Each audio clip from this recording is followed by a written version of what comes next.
Graça e paz, irmãos. Nesse vídeo nós vamos aprender mais acerca da língua grega, dar continuidade à série Preparando Ferramentas. O foco dessa série é preparar os irmãos, capacitá-los a ter um desempenho melhor no ministério que Deus os chamou, tá? E, por enquanto, nós estamos aprendendo um pouco do grego, tá ok? É totalmente gratuito, porque o foco é realmente preparar os irmãos para terem um ministério melhor, ok? Aqui eu separei 24 palavras gregas para a gente estudar, são palavras bem frequentes, tá? Se vocês dominarem essas 24 palavras, vocês vão ter um desempenho bastante grande, porque são palavras que aparecem muitas vezes no Novo Testamento, de modo que dominar elas será um grande avanço, tá bom? Então vamos lá. Aqui é o vocabulário. Agathos, tá? Agathos. Isso aqui é um adjetivo. Aparece 102 vezes, tá ok? E significa bom ou reto, tá? Agapau é um verbo, aparece 143 vezes, tá? E significa eu amo. Agora, eu preciso explicar uma coisa. Essa terminação aqui tem duas vogais. Percebam que você tem um alfa e um ômega. Essa terminação aqui se chama verbo contrato ou verbo contraído. Essa forma de duas vogais você não vai encontrar no Novo Testamento. Isso aqui você encontra apenas no léxico, tá? Quando você pega um léxico, ele vai te dar essa forma, mas essa forma não existe no Novo Testamento. O que vai existir é as flexões do verbo agapau, tá?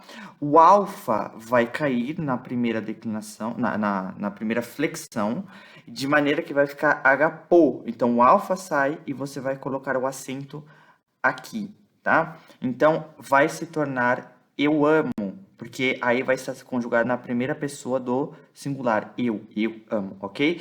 E isso dado esse entendimento, tá?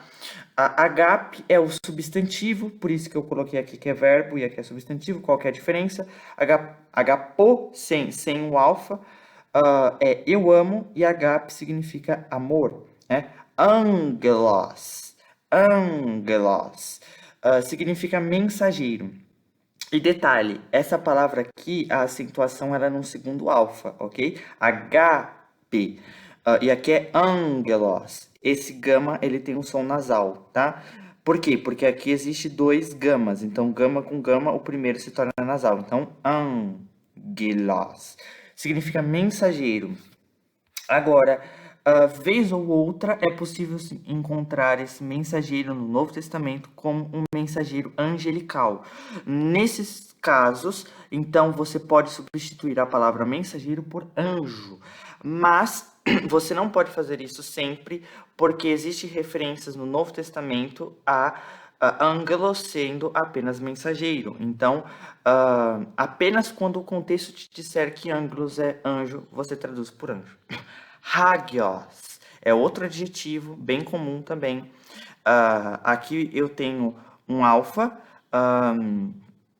Esse alfa ele vem com uma aspiração forte junto com um acento agudo. Então você vai ler hagios. Significa santo e é um adjetivo, tá? Pode também significar puro, tá? Puro ou consagrado. Adelphos, significa irmão. Existe a forma feminina. Adelphos é irmão. Se fosse Adelphé, você tiraria esse ômicron sigma, e no lugar desse ômicron sigma, você teria o Fi, que é essa letra aqui, e logo adiante você teria um eta com um acento agudo, Adelphé, que seria irmã no feminino, tá? Também é bem comum. Esse número aqui mostra a referência de vezes, tá? Que aparece. Aku, aqui é legal porque aqui é um verbo, né? No caso desse verbo, esse verbo ele é um verbo regular, tá? Não se preocupem, esse verbo não muda, ele é regular. Ele é muito comum e é eu ouço. Alla aparece muitas vezes, é uma conjunção adversativa enfática. Por que que eu coloquei isso? Porque você tem a conjunção de, essa conjunção aqui, né? De. Essa conjunção, ela também é uma conjunção adversativa, mas ela é mais fraca, né? Então, essa aqui é para dar mais ênfase, ok? E significa porém, contudo, entretanto, todavia. Hamartia, significa errar o alvo, ou, comumente conhecido nos nossos dias, pecado. É um verbo também, né? Na verdade, aqui está como forma de substantivo, tá? Esquece o verbo, eu coloquei errado, né? Desculpa, isso aqui não é um verbo. E aqui, nessa forma, ele está no formato de substantivo. Se fosse verbo, ele teria outra forma, né? Mas aqui ele é um substantivo. Mas a ideia é a mesma, tá? A ideia de errar o alvo, a ideia de pecado permanece a mesma. Mas nesse caso está como substantivo. Apó significa da parte de, desde, é uma preposição, né? Preposição usada com o caso ablativo, né? Genitivo com função de ablativo, que é a ideia de separação, né? Ou de origem. Basileia, detalhe que esse sigma se lê com S, não como Z. Basileia significa reino, né? Basileus significa rei. Veja só a ligeira diferença, né? Aqui eu tenho ia e aqui eu tenho us, tá? Então essa que é a diferença de reino para rei. Gar, detalhe que gar ele aparece com esse acento para trás, tá? Ele é muito comum, significa por quê? Simplesmente ele é uma conjunção explicativa. Ge significa terra, né? Guiné, Guiné significa mulher ou às vezes esposa. Dei é um verbo e significa é necessário, tá? O verbo de ligação aqui é necessário que haja esse verbo, tá? Por quê? Porque esse é um verbo também um pouco irregular, então a tradução dele será é necessário, tá? E é um verbo. Dia é uma preposição que significa por meio de ou simplesmente por, tá? Simplesmente por. Você vai escrever aqui por, através de. Há um detalhe, quando essa conjunção ela aparece com o acusativo, ela muda e aí você não tem a ideia de instrumentalidade, você tem a ideia de por causa de, por isso. Então aí ela se torna uma conjunção também explicativa. Dinamis,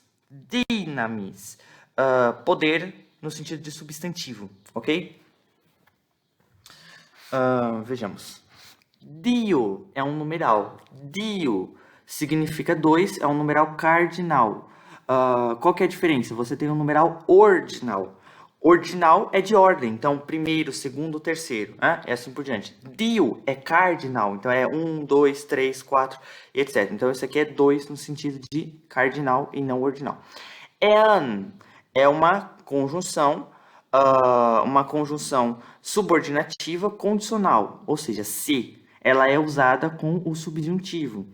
E, novamente, também a ideia de condicionalidade, né? E também significa se, porque é uma condição. Se isso acontecer, se aquilo, então é a ideia de uma condição. Mas qual que é a diferença das duas?